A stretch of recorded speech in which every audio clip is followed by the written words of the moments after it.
Assalamualaikum warahmatullahi wabarakatuh. Innal hamdalillah nahmaduhu wa nasta'inuhu wa nastaghfiruh wa na'udzu billahi min shururi anfusina wa min sayyiati a'malina. Man yahdihillahu fala mudilla lahu wa man yudlil fala hadiya lahu. Asyhadu an la ilaha illallah wahdahu la syarika lah wa asyhadu anna Muhammadan abduhu wa rasuluhu wa ba'd. Kita sampai ayat Subhana rabbika rabbil izzati. Maha suci Rabbmu, Maha suci Tuhanmu. Rabbil Izzati, Rabb pertama Tuhan, Rabb kedua sahib. Ini makna aqrab lis-shawab. Maha suci Tuhanmu, pemilik izzah, kekuatan, kebanggaan, kemuliaan. Orang Arab sering mengatakan Rabbud Dar,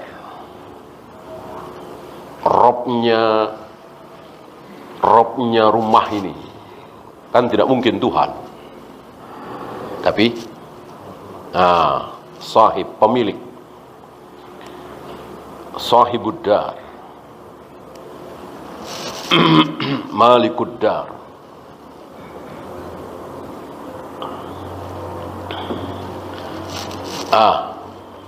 Begitu juga ayat ini.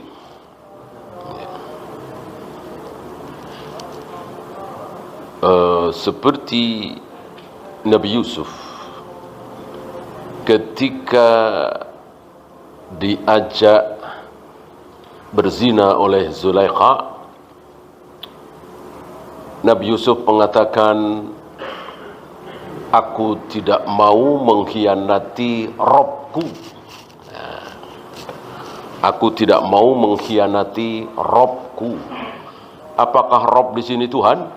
Bukan. Tapi suamimu. Gitu. Tuanku. Gitu. Hati-hati membaca Rabb. Dan begitulah luasnya bahasa Arab. Maka ada yang salah paham gara-gara salah mengartikan.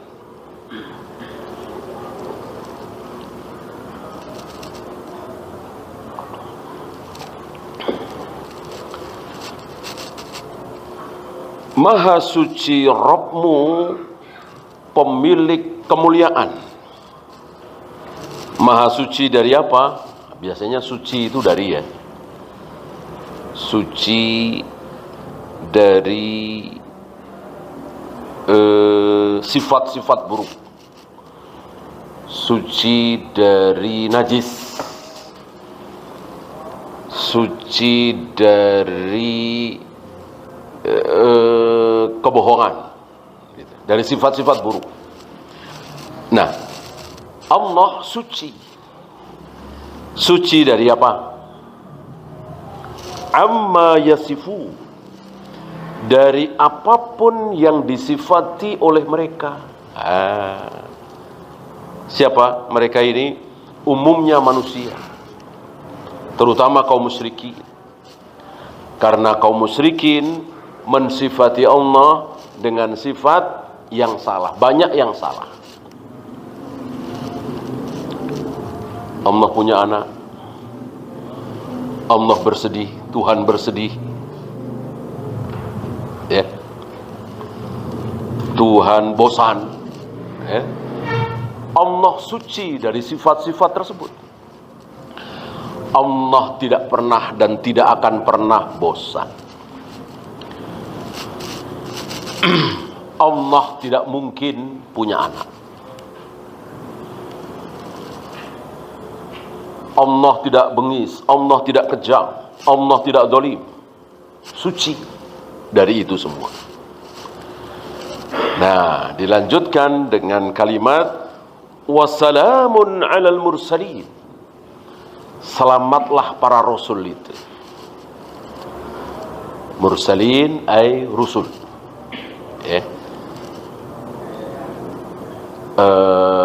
Yang diutus, utusan.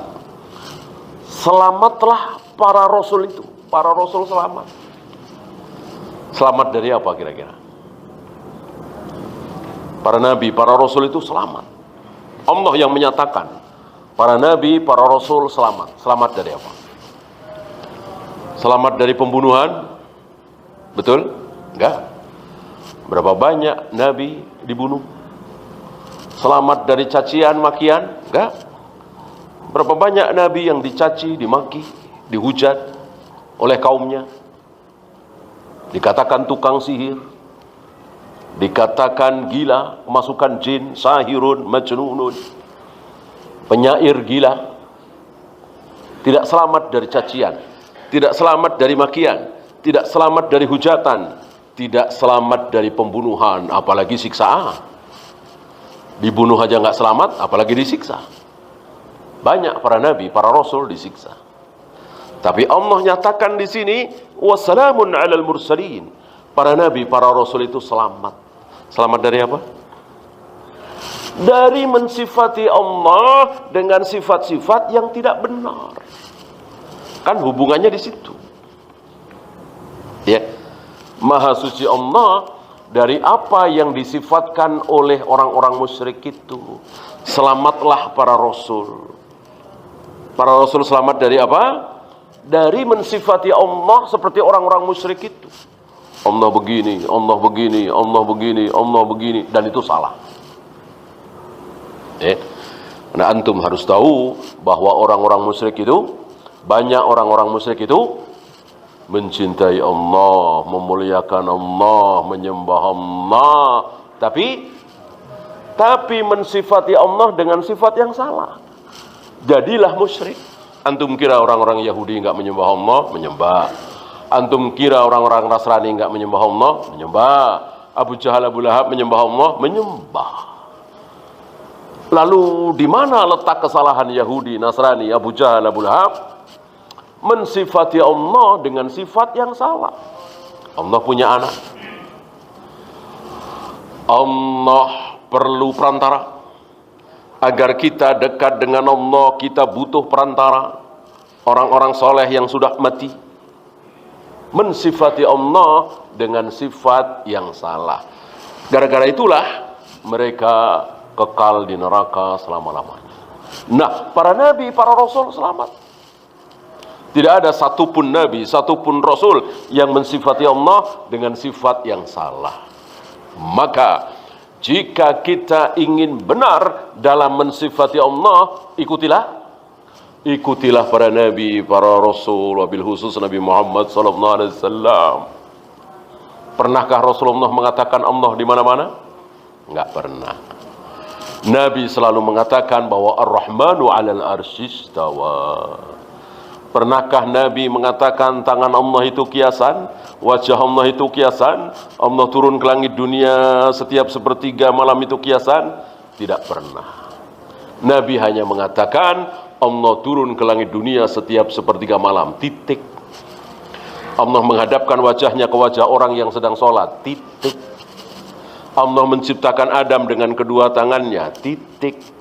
Allah akan menggulung langit dengan tangan kanannya, titik. Dan para sahabat menerima apa adanya, tidak menolak, tidak membahas, jangankan menolak, jangankan membahas, bertanya saja tidak. Ini luar biasa pemahaman para sahabat dijaga oleh Allah. Allah menjaga pemahaman para sahabat. Allah tahan para sahabat untuk tidak pernah bertanya, ya Rasul, maksud tangan Allah itu apa? Maksud Allah bersemayam di atas arsy itu apa? Maksud Allah turun ke langit dunia setiap sepertiga malam itu apa? Maksud Allah menghadapkan wajahnya ke wajah orang yang sedang sholat itu apa? Walillahilham, tidak ada satupun sahabat yang bertanya tentang itu. Artinya para sahabat menerima apa adanya. Tangan ya tangan, wajah ya wajah, jari ya jari, turun ya turun, datang ya datang. Ya.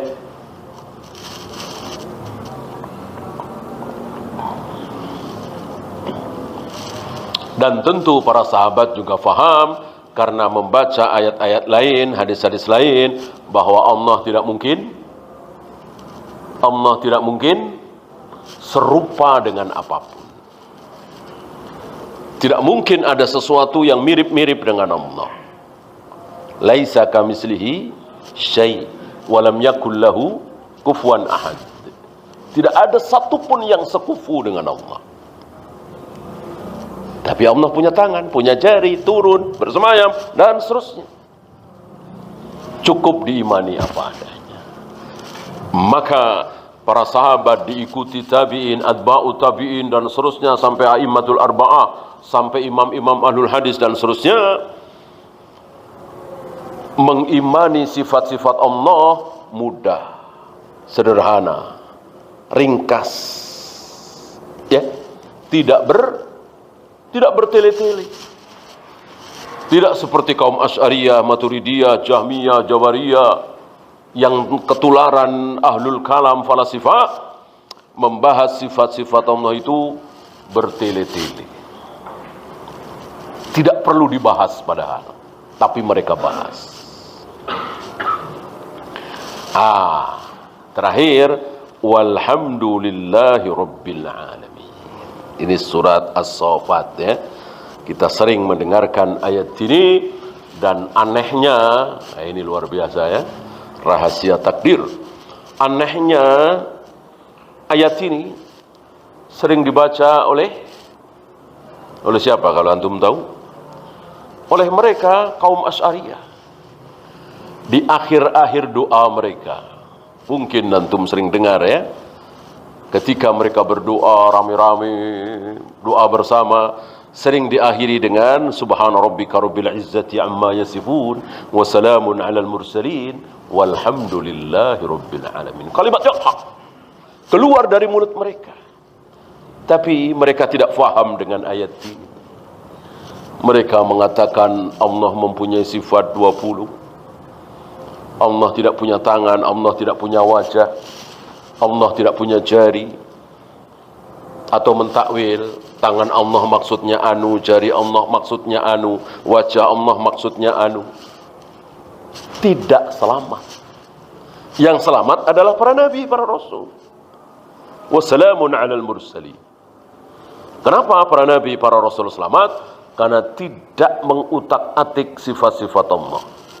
Apa yang Allah katakan dalam Al-Quran, apa yang Allah katakan lewat lisan Nabi SAW, diterima apa adanya, diimani apa adanya, ya.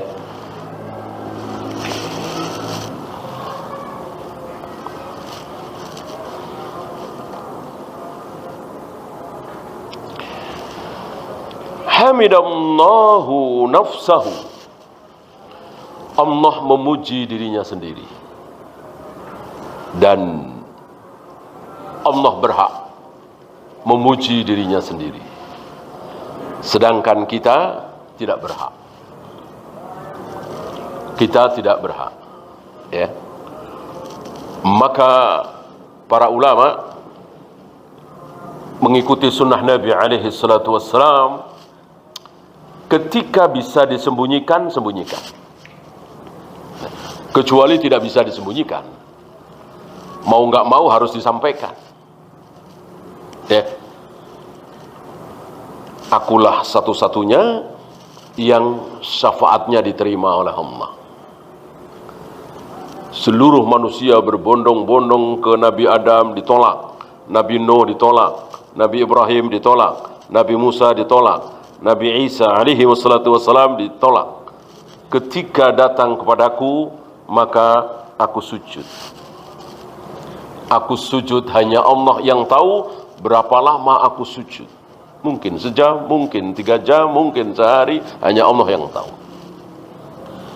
Kemudian Allah mengatakan, irfa' ra'sak, angkat kepalamu ya Muhammad. Is'al fatu'ta, isfa' tusyaffa, mintalah akan aku beri, berikanlah syafaat aku izinkan. Ini memuji dirinya sendiri, tapi mau gak mau, siapa lagi yang akan menyampaikan kalau bukan beliau? Ya kan? Siapa lagi? Akulah yang pertama kali membuka gerbang surga, dan siapapun tidak berhak masuk surga sebelum aku yang membuka gerbang itu. Ini mau memuji diri sendiri, tapi mau tidak mau harus disampaikan, ini ilmu. Adapun sesuatu yang beliau bisa sembunyikan, beliau sembunyikan. Beliau pernah menyembunyikan kelebihan beliau, dan ini bisa disembunyikan.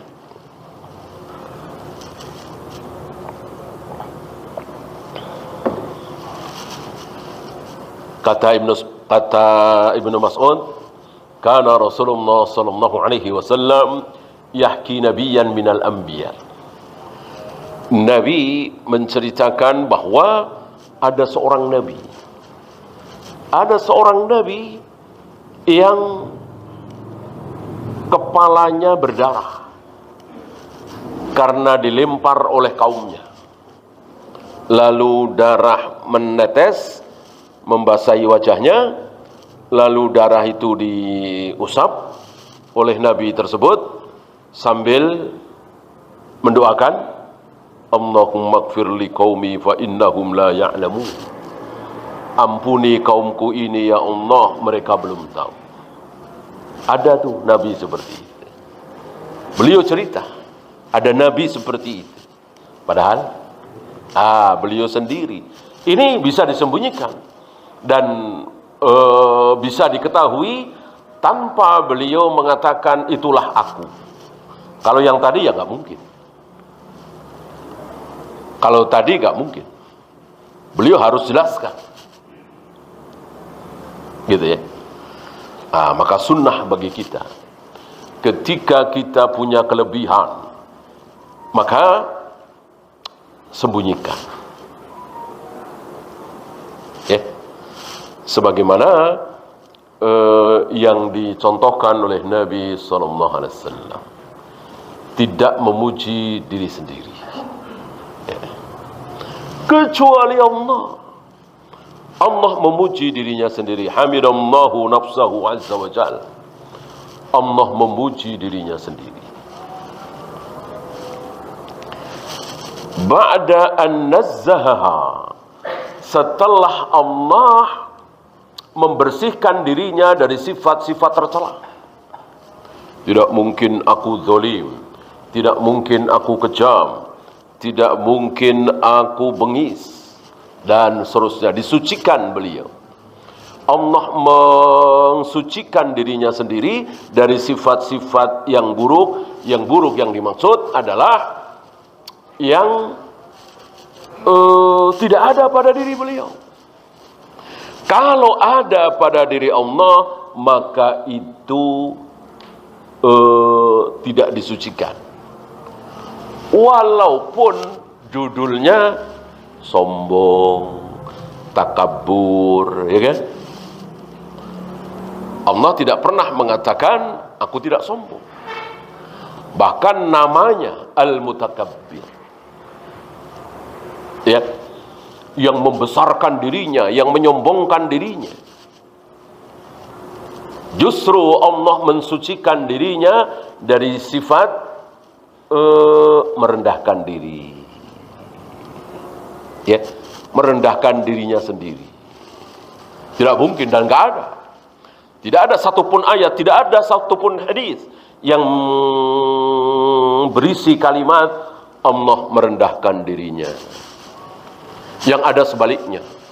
Akulah satu-satunya, akulah satu-satunya, akulah satu-satunya. Satu-satunya yang menghidupkan, satu-satunya yang mematikan, satu-satunya pencipta jagat raya alam semesta, satu-satunya yang memberikan rizki. Ini kesombongan-kesombongan Allah, dan pantas Allah menyombongkan diri. Sementara siapapun kita tidak pantas menyombongkan diri. Membesarkan diri, menyatakan dirinya nomor satu, ya. Walaupun benar, Allah tidak suka. Apa contoh? Nabi Musa. Nabi Musa mengucapkan kalimat yang benar ketika ditanya oleh salah seorang Bani Israel, "Ya Nabi Allah Musa, adakah yang lebih alim darimu di muka bumi ini?" Maksudnya saat ini. Nabi Musa menjawab, "Aku nggak tahu." Ya, artinya ya memang sebagai seorang nabi, seorang rasul, tentu yang paling alim. Hanya Allah tidak berkenan dengan jawaban Nabi Musa. Kenapa tidak memulangkan kepada Allah, wallahu a'lam, gitu. Maka Allah menegur beliau. Nabi Musa ditegur oleh Allah. Kenapa tidak memulangkan ilmu kepada Allah? Kenapa tidak mengucapkan wallahu a'lam? Ya.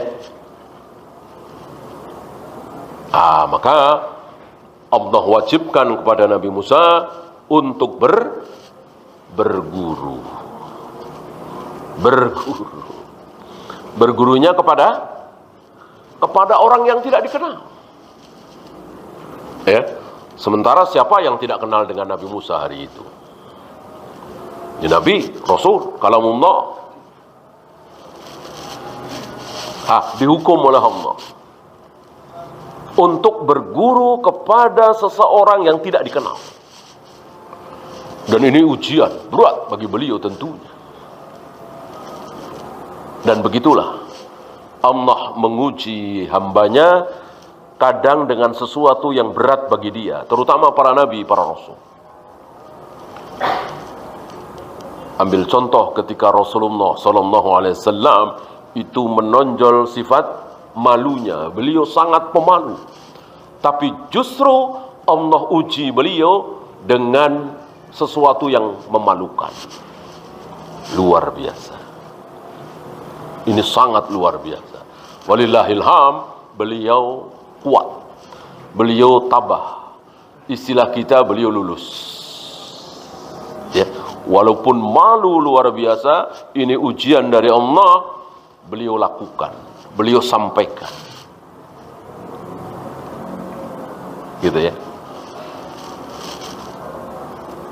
Nabi Ibrahim, luar biasa kecintaan beliau kepada anaknya. Ya gimana tidak, anak satu-satunya. Tapi justru diuji dengan sesuatu yang sangat-sangat dahsyat. Anaknya tersebut disuruh menyembelih. Ya. Dan seterusnya. Ya seperti Nabi Yusuf.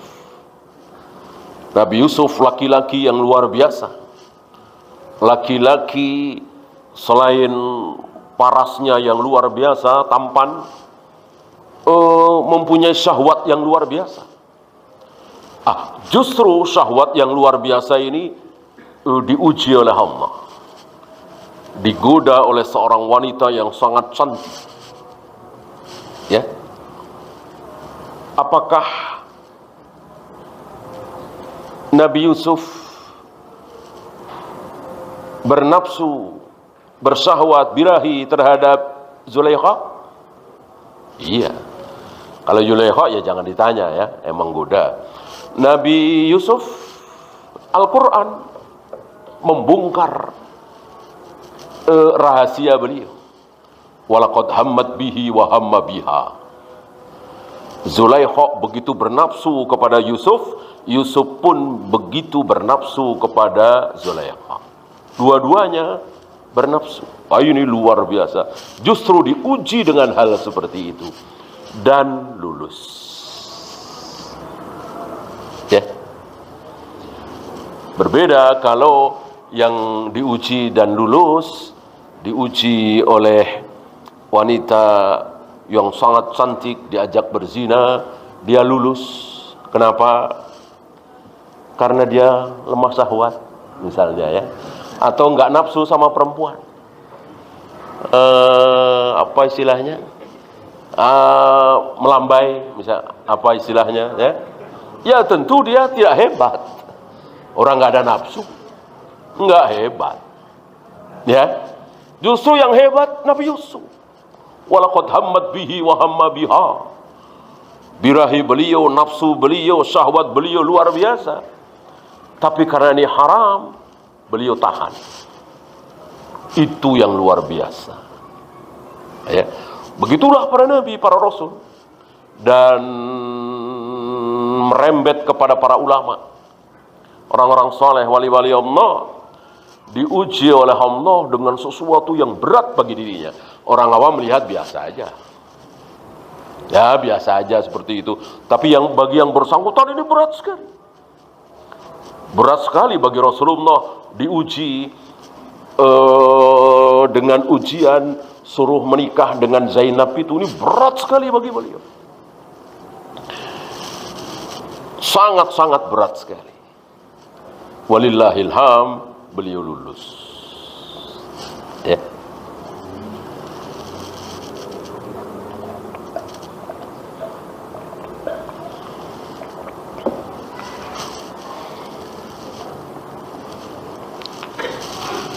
Li'anna fil hamdi kamalus sifat. Karena di dalam pujian itu terdapat sifat yang sempurna.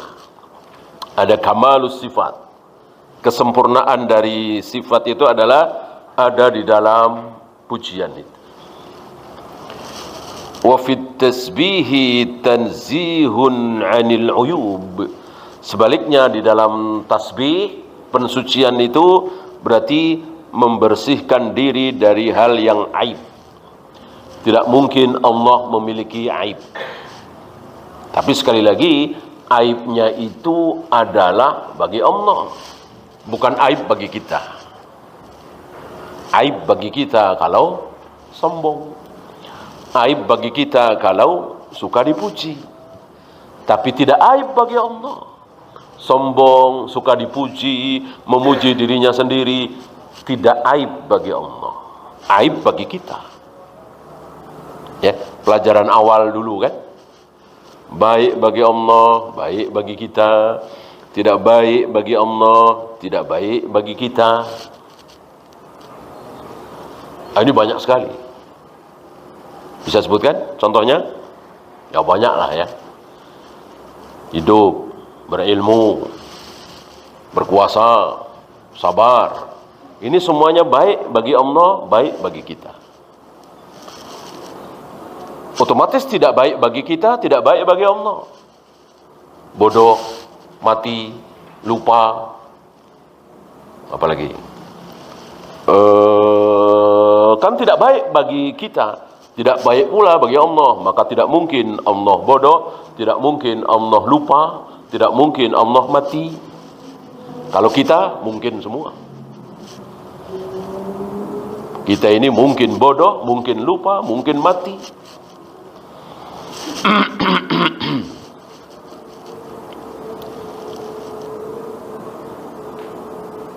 Sebaliknya, baik bagi Allah, tidak baik bagi kita tadi. Sombong, suka dipuji. Baik bagi Allah. Bagi kita tidak baik. Ya. Yang terakhir, baik bagi kita, tapi tidak baik bagi Allah. Maka tidak mungkin Allah mempunyai sifat itu. Kita mungkin, bahkan kita inginnya seperti itu. Apa? Punya anak. Kalau kita punya anak, tentu baik. Allah punya anak, tidak baik. Maka tidak mungkin Allah punya anak. Ya. Apa yang terjadi dengan langit? Apa yang terjadi dengan gunung? Apa yang terjadi dengan bumi ketika mendengar pertama kali ada orang mengatakan Allah punya anak? Takadus samawatu yatafattarna minhu.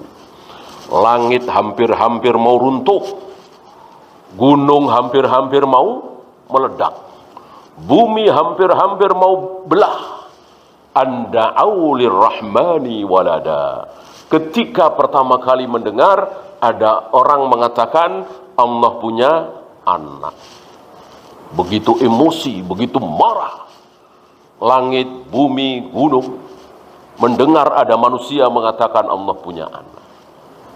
Ya, maka sangat tidak pantas kalau langit, bumi, gunung begitu emosinya, marahnya mendengar Allah punya anak, tiba-tiba kita senyum, ramah, ngasih selamat ya, telah lahir anak Tuhan. Natal kan? Sangat-sangat tidak pantas. Maka jika ucapan itu masyhur, ucapan itu di mana-mana, lalu ada musibah di mana-mana, maka itu pantas, sangat pantas.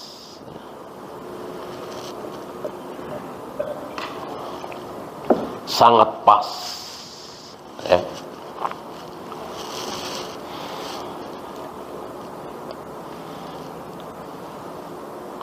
Sebentar lagi.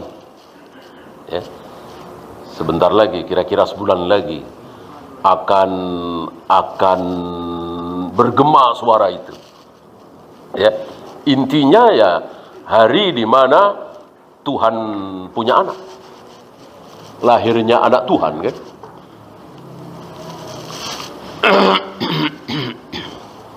Haram bagi kita untuk mengucapkan selamat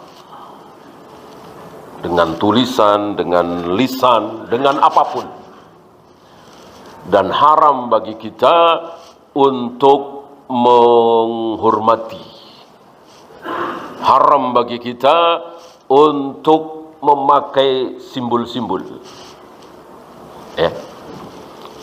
Dan kalau antum tahu syarat-syarat Umari, syarat-syarat Umar ketika pertama kali menguasai Syam sebagai ibu kota Romawi, ini luar biasa. Luar biasa. Mereka tidak berani berbuat sedikit pun. Jadi begitu ngumpet-ngumpet mereka. Dan itu ditulis panjang lebar. Syarat Umari terkenal.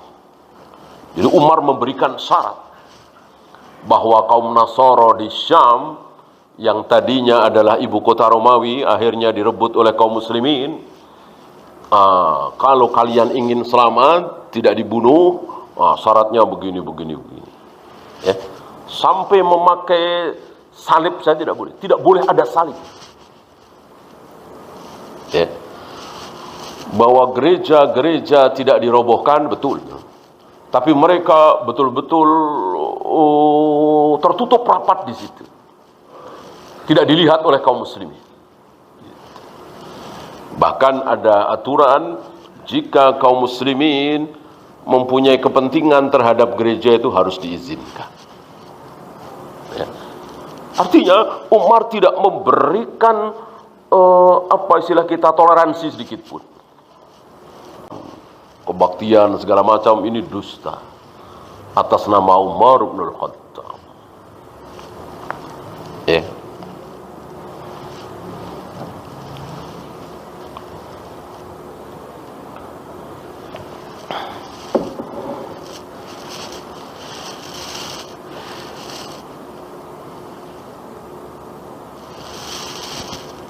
Fasabbaha nafsahu amma wasafahu bihi al-mukhalifuna lirrusul.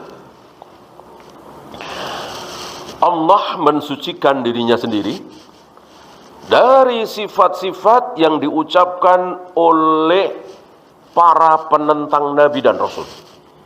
Al-mukhalifu, orang-orang musyrik. Yang ketika mereka mensifati Allah, maka muncul sifat-sifat yang salah. Dan inti inti peperangan antara kaum muslimin dengan kafir Quraisy di situ. Di situ, ya. Jadi antum jangan salah faham bahwa Rasul dan para sahabat menyembah Allah, Abu Jahal, Abu Lahab menyembah Lata, Uzza, Hubal sehingga perang. Betul? Tidak. Tidak. Abu Jahal, Abu Lahab menyembah siapa? Menyembah Allah. Menyembah Allah. Abu Jahal, Abu Lahab tidak menyembah Lata, Uzza, Hubal, Manat. Kata siapa? Kata Abu Jahal sendiri. Ma na'buduhum. Kami tidak menyembah berhala-berhala itu. Illa liyuqarribuna ilallahi zulfa. Kami hanya jadikan berhala-berhala itu sebagai perantara, supaya kami bisa mendekatkan diri kepada Allah. Dan ucapan Abu Jahal, Abu Lahab ini diabadikan oleh Allah. Ya, dalam Al-Quran, surat Az-Zumar kan. Kita yakin seyakin-yakinnya kebenaran Al-Quran ini. Ya. Lalu bagaimana para tokoh-tokoh kita, kaum Asy'ariyah ini menuduh kaum Salafi menyamakan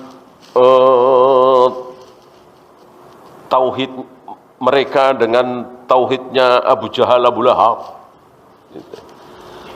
Mereka seolah heran kaget kalau disampaikan bahwa Abu Jahal, Abu Lahab menyembah Allah. Kenyataan seperti itu. Abu Jahal, Abu Lahab betul-betul menyembah Allah. Tapi ya itu tadi, salah. Dengan perantara Lata, Uzza, Hubal, Manat. Dan mensifati Allah dengan sifat yang salah. Perjanjian Hudaybiyah. Masih ingat bagaimana Rasulullah mengawali perjanjian dengan kalimat Bismillahirrahmanirrahim. Mengawali perjanjian itu dengan kalimat Bismillahirrahmanirrahim. Ditolak oleh Abu Sufyan. Waktu itu masih kafir ya. Apa yang ditolak? Dari awal sampai akhir seluruh Bismillahirrahmanirrahim? Tidak. Yang ditolak oleh kafir Quraisy cuman Ar-Rahman dan Ar-Rahim. Apa ini? Ar-Rahman, Ar-Rahim, apa ini? Jadi mensifati Allah dengan sifat yang salah. Adapun bismillahnya tidak ditolak. Abu Sufyan mengatakan coret Ar-Rahman, coret Ar-Rahim. Diganti dengan Bismillahi Allahumma. Bismillahi Allahumma. Bismillahi Allahumma. Kalimat hak apa kalimat batil? Kalimat hak. Jadi Abu Jahal, Abu Lahab, Abu Sufyan waktu itu masih kafir. Kafir Quraisy memiliki kalimat-kalimat yang hak. Di antaranya Bismillahi Allahumma. Ada beberapa doa diawali dengan Bismillahi Allahumma kan? Kalimat yang hak. Kesalahan mereka menolak sifat Allah, bahwa Allah itu Ar-Rahman, Allah itu Ar-Rahim. Mereka nggak kenal. Sudah luntur ajaran Nabi Ibrahim, Nabi Ismail sampai ke anaknya, cucunya, cicitnya, anaknya cicit, cucunya cicit, cicitnya cicit, terus sampai Abu Jahal, Abu Lahab. Akhirnya sudah mulai luntur, hilang. Padahal Nabi Ibrahim, Nabi Ismail mengajarkan Allah Ar-Rahman, Allah Ar-Rahim. Hilang.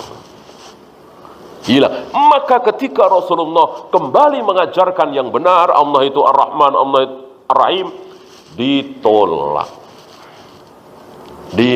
Ya mirip-mirip apa yang disampaikan oleh kaum salaf. Kaum salaf menyampaikan, mengajarkan persis seperti yang Nabi ajarkan. Ya, bahwa salawat adalah salawat Ibrahim saja, nggak ada yang lain. Nggak ada salawat Nariyah, nggak ada salawat Al-Fatih, nggak ada salawat Tibul Qulub dan seterusnya. Mereka tolak. Mereka marah. Mereka mengira ini ajaran baru. Karena sudah beratus tahun dicokoki dengan sesuatu yang salah. Maka berat seberat-beratnya bagi du'atus salaf yang betul-betul mengajarkan yang hak, berat seberat-beratnya. Karena akan ditolak. Padahal betul-betul mengajarkan ini dari Nabi alaihi salatu wassalam. Persis seperti Rasulullah. Ini ajaran Nabi Ibrahim, ini ajaran Nabi Ismail. Oh, mereka nggak percaya. Kata siapa? Ya, apa itu Ar-Rahman? Apa itu Ar-Rahim? Bahkan menuduh Rasulullah apa? Nggak konsisten. Menuduh Rasulullah mencela-menceli. Muhammad itu mencela-menceli. Kenapa? Katanya Allah cuma satu. Tapi kenapa ada Ar-Rahman, Ar-Rahim? Nah, dikiranya dua. Ini kebodohan Abu Jahal, Abu Lahab, kafir Quraisy di situ. Ya, tidak mengenal asma wa sifat dengan baik dan benar. Yang tersisa, kebenaran yang tersisa pada diri Abu Jahal, Abu Lahab hanya tauhid rububiyah. Rububiyah tersisa, masih benar. Mereka meyakini seyakin-yakinnya bahwa yang menciptakan jagat raya alam semesta hanya Allah satu-satunya. Yang menurunkan rezeki hanya Allah satu-satunya. Yang menghidupkan dan mematikan, menurunkan hujan hanya Allah satu-satunya. Dan keyakinan Abu Jahal, Abu Lahab ini juga diabadikan oleh Allah dalam Al-Quran. Wala in sa'altahum man khalaqas samawati wal ard la yaquluna Allah. Muhammad, jika engkau tanyakan kepada mereka kafir Quraisy, Abu Jahal, Abu Lahab, siapa yang menurunkan hujan, siapa yang memberikan rezeki, siapa yang menghidupkan, mematikan, pasti mereka akan menjawab Allah. Bukan Lata, bukan Uzza, bukan Hubal, bukan Manat. Allah satu-satunya. Dan jawaban ini benar. Mereka akan salah ketika mereka dari bawah ke atas. Kalau dari atas ke bawah, dari Allah kepada makhluknya, benar. Benar sekali. Allah lah satu-satunya yang begini. Nah, mereka salah ketika dari bawah ke atas. Dari mereka kepada Allah, apa? Menyeru, memanggil, beribadah, berdoa, memohon. Salah di situ. Sebagaimana kaum kita menyeru selain Allah. Padahal menyeru hanya boleh kepada Allah satu-satunya. Wa sallama 'alal mursalina, dan Allah menyelamatkan para nabi, para rasul. Tentu yang membuat para rasul selamat adalah Allah. Selamat dari apa? Selamat dari mensifati Allah dengan sifat-sifat yang salah tadi. Lisalamati ma qaluhu minan naqsi wal aib. Karena para nabi, para rasul tidak pernah mensifati Allah dengan sifat yang cacat, aib, kurang. Gitu. Dan sekali lagi, cacatnya ini versi Allah, bukan versi kita. Ya. Maka jika ada orang mengatakan Allah tidak punya tangan, berarti dia telah mensifati Allah dengan sifat yang cacat. Allah tidak punya jari, berarti dia telah mensifati Allah dengan sifat yang cacat. Kenapa? Karena Allah punya tangan, punya jari. Kata siapa? Kata Allah sendiri. Nah, oleh mereka dibalik. Justru mengatakan Allah punya jari, Allah punya tangan, Allah punya wajah, berarti mensifati Allah dengan sifat yang cacat. Ya. Berarti yang baik dan yang cacat suka-suka mereka. Beda dengan ahlu sunnah. Sandarannya jelas, patokannya jelas. Apa? Al-Quran dan sunnah. Seluruh sifat Allah yang ada di Al-Quran dan sunnah tidak cacat. Seluruh sifat Allah yang tidak ada di dalam Al-Quran dan sunnah cacat. Walaupun itu baik di mata kita. Ya seperti tadi. Tidak sombong, kan baik sekali.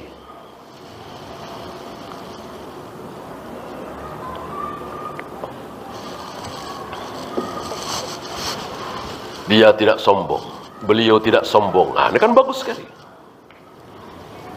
Tapi ketika ini disematkan pada diri Allah, maka menjadi tidak baik. Allah tidak sombong. Ini kalimat yang buruk. Justru kalimat yang baik adalah Allah sombong. Dan tidak ada yang lebih sombong dari Allah. Dan berhak bagi Allah untuk sombong, pantas untuk sombong, dan harus sombong. Ya.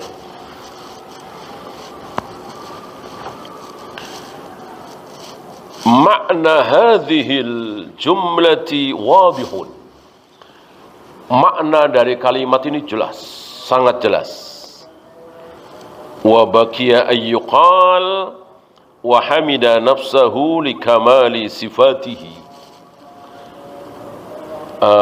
Kenapa Allah memuji dirinya sendiri?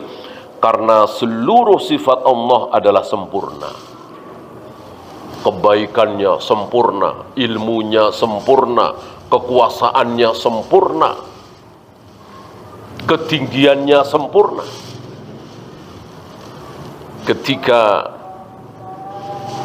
Jibril berada di tempat yang sejajar dengan Allah, maka ketinggian Allah tidak sempurna. Kenapa ketinggian Allah sempurna? Karena segala sesuatu berada di bawah Allah. Wallahu a'lam. Ya, silakan adzan dulu. Wassallallahu ala Muhammadin sallallahu alaihi wasallam.